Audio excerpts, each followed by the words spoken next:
Hello everyone and welcome to another video of my Pug Life series. This time it's a 14 Dawnbreaker. Let's get right into it. This is a voiceover actually, not a live chat, because yeah, it was 1 AM and my neighbors would probably kill me.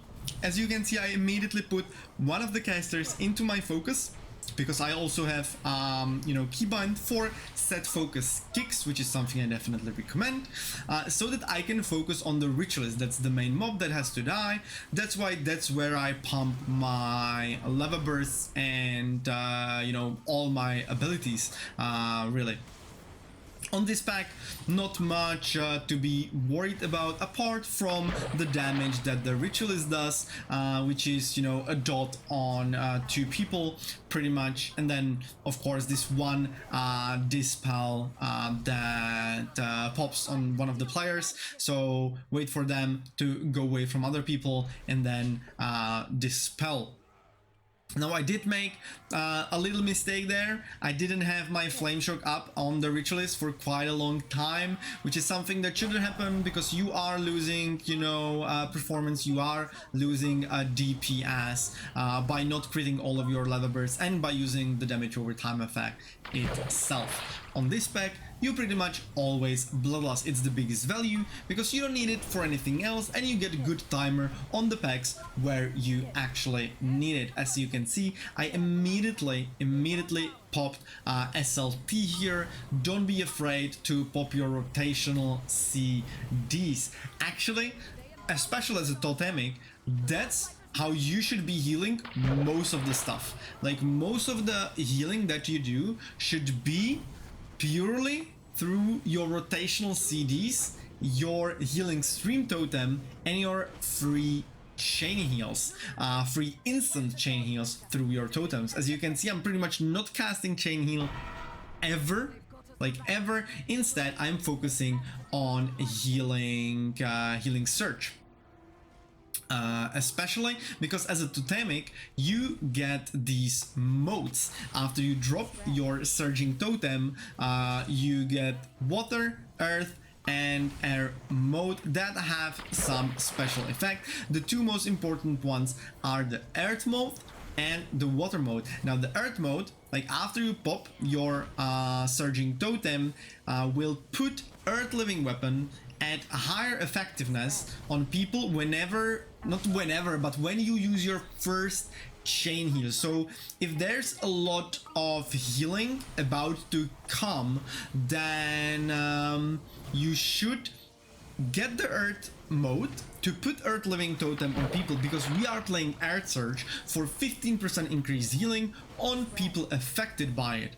So that's how you can increase your healing by a lot, and I mean a lot, especially if you pop it on like in connection with your healing type totem. The healing goes through the roof. The totemic coordination, the other talent, is not as much value. It can be used in like lower keys probably, or in like raid scenarios, but in my opinion, my recommendation is always use Earth Surge for the increased healing when you need it. As you can see, you can also wait before you actually proc it. You can just drop your surging totem and you have 12 seconds for downpour and 24 seconds, basically the whole duration of surging totem, to proc your earth mode.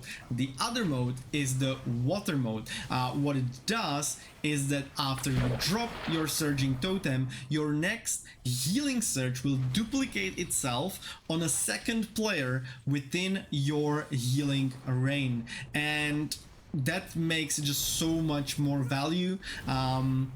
The reason I'm talking about it is because that's kind of how you should heal. A lot of people are asking, how do I conserve my mana? How am I okay on mana that they keep on losing it because chain heal costs so much and they have to pop so many of them? This is the answer. You don't use chain heal, okay? You don't use chain heal. You only kind of use your free chain heals, and especially your high tide chain heals, okay? Like, for me, it's the weak aura around my character that looks like water. Right now, I got high tide, right? So my next 2 chain heals will not reduce their healing when used, you know, when used, period. That's why I waited for the debuff and the AoE to happen before spending it, so that I have 2 super strong chain heals to heal my party. As you can see, once again, trying to heal most of the mechanics with my rotational CDs. Definitely never ever sit on your rotational CDs. As a ranged here on this boss, you will spawn these spheres, so make sure you are not standing in melee. You will just make it harder for the whole party. This dance mechanic, or like, you know, these lines that you have to avoid, are also a tank buster, okay? So make sure your tank is topped up, because I had druids who literally went from 100% HP to 0% HP on this.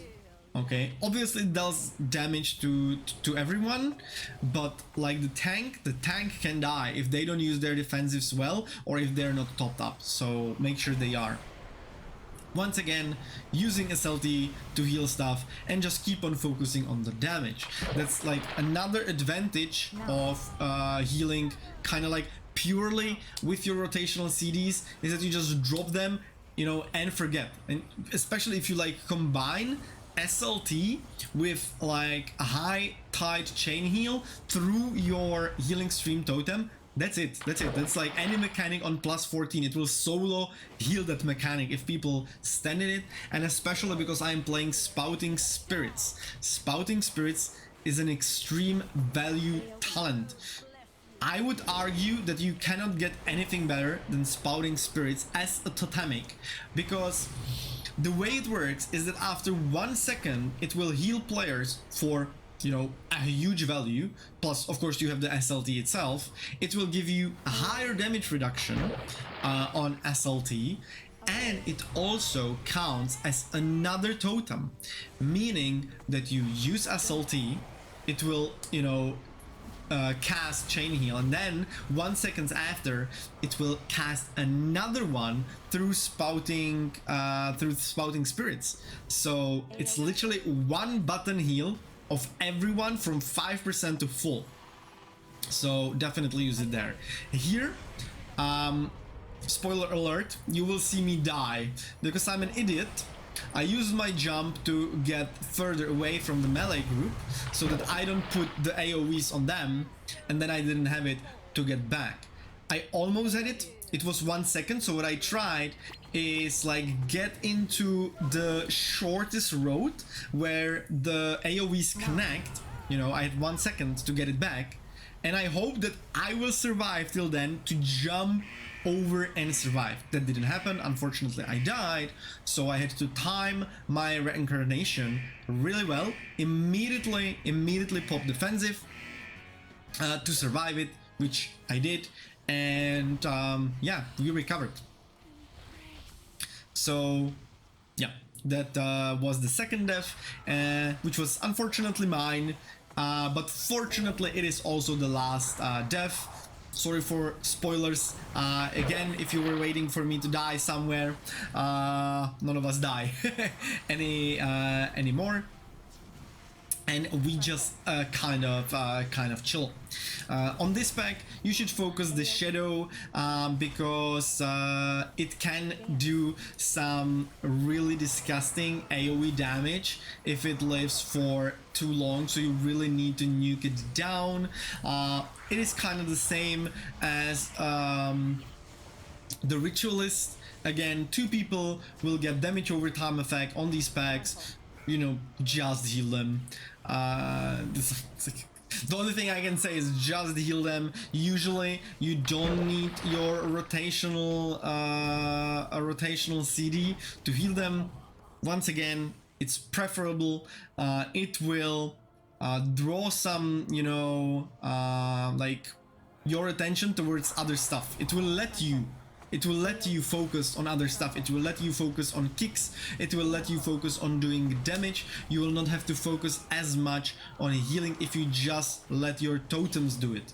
If you just let your, well, yeah, SLT is also a totem, right? So, so yeah. Don't be afraid. Don't be afraid of using your rotational Cs. Especially on the next pool, which has 2 shadows, because 2 shadows can be messy, especially if your DPS is really low and they both get into the face where they just pop the disgusting AoE. It's like a lot. It's like 2 million per second on every player, maybe more. Okay, so you definitely need to nuke. The shadows in every single pack where they are. If you're watching the gameplay that I do, then you can see that whenever I drop my surging totem, okay, and use a chain heal, everybody will get the earth living weapon that I told about, the earth mode. So you should kind of like try to time it in super healing intensive scenarios, so that oh my god, I totally lost my thought right now. Yeah, so that everybody has the increased healing for that intensive mechanic, right? So you can like hold it, even though you like use your surging totem on cooldown. That's something I do, you know.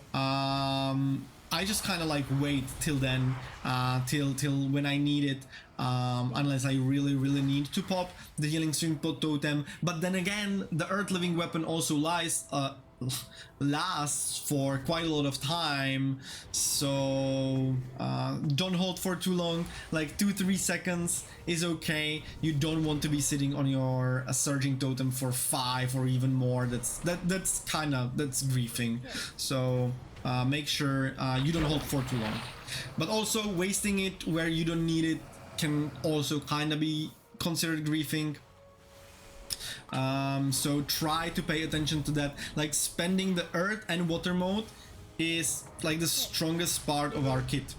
Here you can see I got feared and then saved by the priest, or like saved.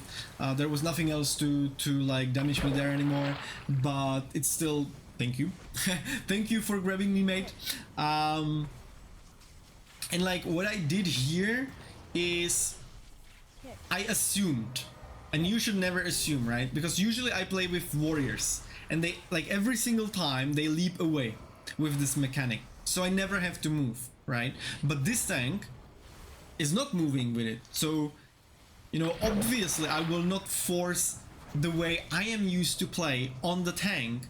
I will not tell him, why are you not moving? Just move with the shit or something, you know, no. I have to adapt. I will run away from it because I know that the tank plays like this, and that should be your mentality. You should not go into a dungeon with pugs, people you've never met, you know, you are not with them on Discord or anything, and just assume they will play the way you want them to play. You kind of need to watch the way they play, and if you can help it, if you can adapt, then do it. Don't wait for them to adapt to you. You know, try to adapt to them. And even better if they have the same mindset and everybody is just helping everybody. You know, that's how you time keys. That's how you time keys. Not by blaming them or forcing them to do things according to you. Here you could have seen that I procced DRE. That's what the Shaman is procking about, that I procced Ascendance when dead. Maybe he procced it as well, actually. Maybe he procced it as well. I didn't watch, which would be really funny that we procced it at the same time. But my proc of 3 Ascendance actually saved him. I procced it, and, you know, that's how he survived the last, damage over time effect that was on him. You can see that here we are going for a different mini boss than most people, and this is the mini boss you should always last. The other one doesn't do as much as this one, especially if you take it with the pack. This is like one of the most intense, you know, healing fights here, because this is pretty much the boss. This is pretty much the second boss, just his mini edition, right?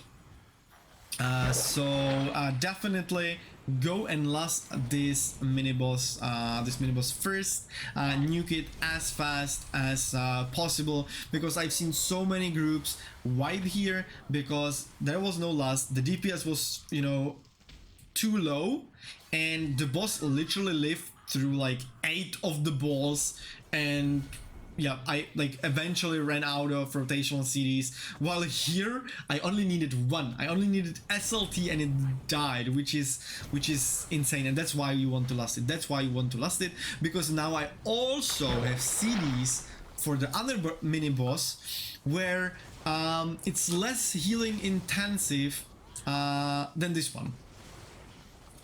So at least in my opinion, as a healer, like this boss, sometimes if there's no last and low DPS, like mini boss, sorry, not boss, this one I can have trouble healing, you know, at sometime, especially if people don't use their defensives well. But the other one, I never have issues healing, whether it's with last, without last. It's like way more chill. So if you can help it, if you look at the road before starting the key, try to maybe suggest going here, because it has more value. Lasting it is simply a harder pull. And yeah, now I have pretty much, apart from SLT, every single rotational CD left, so I can kind of like chill heal this one. Here you really just have to make sure that you don't get hit by the frontals, and that you have something, especially and like preferably healing tide procs saved for the AoE. Once again, as you can see, rotating my surging totem, putting earth living effect on people so that they get increased healing from all of my other abilities, which will help me heal them, help me conserve, you know, mana and everything. As you can see, I immediately popped wall. Whenever you get targeted by these mechanics, just pop your defenses. Again, don't sit on them. You could also see that I pretty much wasn't healing myself there. I just popped the wall, healed myself a little, and just kept doing damage. And that's what you really want to do. Here, the priest played it really well. He saw that I pretty much am out of juice, and he had dispersion up. So yeah, just don't sit on your defense. It doesn't matter what role you are. You never want to sit on them. And I sometimes do, and then I curse myself that I just had to heal way more than I had to, you know. And that's just not good, because it can create a lot of chaos, and you really want to be super calm when playing Mythic Plus, because if you panic, then there's a high probability you will fail the key. Here we actually took 2 mobs more than we initially wanted to. Like these dark casters on the side we wanted to avoid. We just wanted to clear the pack in the back, because we wanted to free space for this boss. Once again, even though it sounds stupid and that, like, you know, people should be able to avoid it, I've seen so many wipes on this boss because someone either butt pulled the caster pack or the big spider on the other side. Because if you don't clear any of the any of the roads, then you kind of have nowhere to go. The tank has to go like to the side with the AoE, and you kind of stay on spot so that you don't pull anything. And in my opinion, why? Like, these casters are pretty easy to kill, and they will just make the boss a tutorial. They will just make it so easy so that, like, you know, there's no panic. Just yeah, shoot a ball to one side, tank goes to the other side. That's it. End of the boss, and then you kind of just heal it, and that's it. So we are pulling the boss soon. The key, as you can see, is really smooth. We just had the one death right at the beginning, which yeah cost us a little bit of DPS because you know, the rogue kind of lost his CDs there and the initial pump, but it was pretty okay. Here, as you can see, once again I made the mistake of being right on top of the boss when I already know that the tank like plays it in a way that he doesn't move, right? But fortunately I managed to avoid that and we recovered, and it got pretty okay. Now, as you can see, I am not using nature swiftness as much. I mean, I am using it, but yeah, sometimes I sit on it.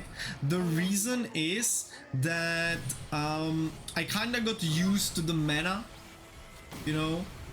That's how a lot of people use it, like on cooldown, simply to conserve mana. But yeah, like I kind of got used to spending my mana well and where to sit. So instead I save it when, you know, two people are getting destroyed and I need to pop 2 healing surges like immediately. You probably saw that a few times in this run as well. I think once it was literally the reason our rogue didn't die, so I kind of like save it for that, you know. So yeah, I'm not sure whether there could be a better way, whether I really should just use it on cooldown, but I feel like if I don't need it to heal people and my mana is okay, it would be trolling to just use it on cooldown. So yeah, I think, yeah, usually I just kind of like save it. As you could have seen, right now we had the overlap, okay? There should be just one. There should be just one overlap, and that's why I used every other rotational CD and not SLT. Once again, SLT with Spouting Spirits, your best friend. It will just stop everyone. You just use that healing stream totem, the mechanic stops existing. It's just so powerful, so powerful. So any overlap in pretty much any dungeon, like for example Stone Vault, like the first boss, whenever there's the overlap with the damage over time and the AoE after breaking the pillars, that's where you want to use SLT. This boss overlap is where you definitely want to use SLT, because yeah, that's your strongest ability. That's your strongest ability, and it will always, at least in these keys, like I don't have experience in healing like 15s or 16s, but in all of the 13s I've done, in all of the 14s that I tried, and this one that I timed, SLT solo healed mechanics. So yeah. Now this like mini boss, you can see some people actually lusting, and I think it's actually pretty okay. To last this, because if you fail like the kicks and you have low damage and you get like overwhelmed with the ads, plus as you can see he deals insane damage, this might cost you the key. So you like have to, like, the boss is actually kind of chill. It doesn't do much. You know, once in a while you get the AoE, but it doesn't even kill people. Like literally, even if you're not healing it, like it doesn't instant kill people. It's rot damage. So even with just normal heals, you can kind of make it. So yeah, you can definitely kill the boss even without lust. It doesn't have difficult mechanics. But here a lot can go wrong. I've seen a lot of shit go wrong. Here you can see I went into the melee so that I can stop the casts. Once again, if the cast went through, it would just make everything so much harder. So try to use your kicks, try to use your CCs as much as humanly possible, so that no kicks, no casts go through. And now it's the last boss, and we are pretty much done with the dungeon. Now here, I know on lower keys, for some weird reason, people expect the healer to do the bombs. Don't do the bombs. I mean, like you can, like you kinda can, you know, if on the erosive you pop your SLT, and you have Riptides on people and your healing stream totem down, or you have your high tide ready, you kinda can to you know, let your DPS do more DPS, but in this phase it's not as important. Now there is actually a mechanic where you hold the bombs, the last two bombs, you hold them till the last millisecond so that you can squeeze out more damage in this phase instead of doing damage in the last phase. So that is also something you can do, but yeah, it's definitely not necessary. And I'm not actually sure whether it wasn't fixed, because yeah, you could take the boss down like way lower than it's supposed to be when it flies away. And yeah, as you can see, we got almost 5 minutes still, and we are already phase 2. So pretty chill. I mean, the rogue here actually gets kind of scared, because it's like a really tight timer. And yeah, he's right, we should not die here. It would cost us a lot, but I don't think the timer is tight if you have, you know, over 4 minutes to kill the boss. I think we actually finish with like minute and a half left, so even if someone died, you know, it would still be pretty okay. Here I popped my tempered potion to do more damage on the last phase, so that yeah, I can simply help with the DPS, and not just the DPS, of course. The tempered potion boosts my stats, so it also boosts my healing, which is a huge value, and that's something like for myself where I definitely need to improve. I feel like I am not using my potions enough. I'm always kind of like scared that I might need a mana potion, so I hold on to it for too long, and then I'm just wasting performance, right? I'm wasting HPS, I'm wasting DPS, so that's like a note to myself: use potions better. Because eventually you will learn what packs, what bosses, what mechanics, you know, like where you actually might need a mana potion, because it's super intensive and you just have to heal.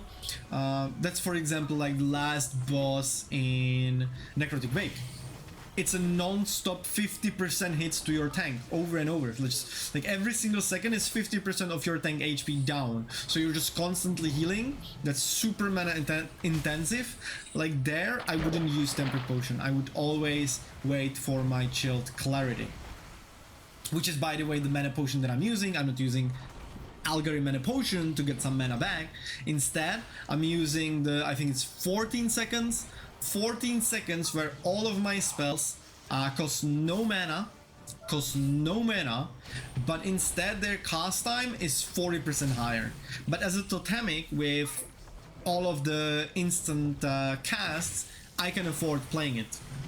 Like I can definitely afford playing it, and it's a lot more value. Here you could have seen I hard casted chain heal, I had high tide, and the other chain heal I used, or like I cast it through my healing stream totem.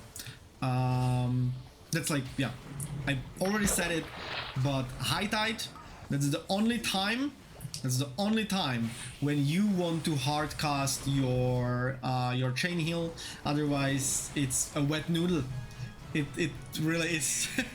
And yeah, this is like, I actually was on point. It's like 1.5 minutes almost exactly that we made it. So I hope this video, this voiceover helped you.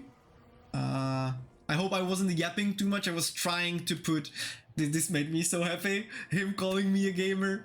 That's always so nice as a healer when someone praises you. I feel like it's probably the hardest role, and I have experience now.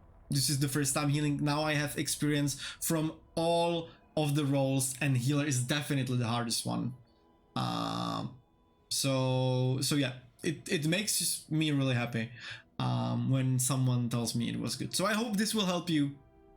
Maybe timer keys get better, and it will also help me improve the mistakes that I made here. And you can say, or like you can see that even with some mistakes made, we still time it. Just don't give up, think positively, and just, you know, if you lost some time because of death or something, just pump more, Okay, so thanks for watching, see ya in the next one.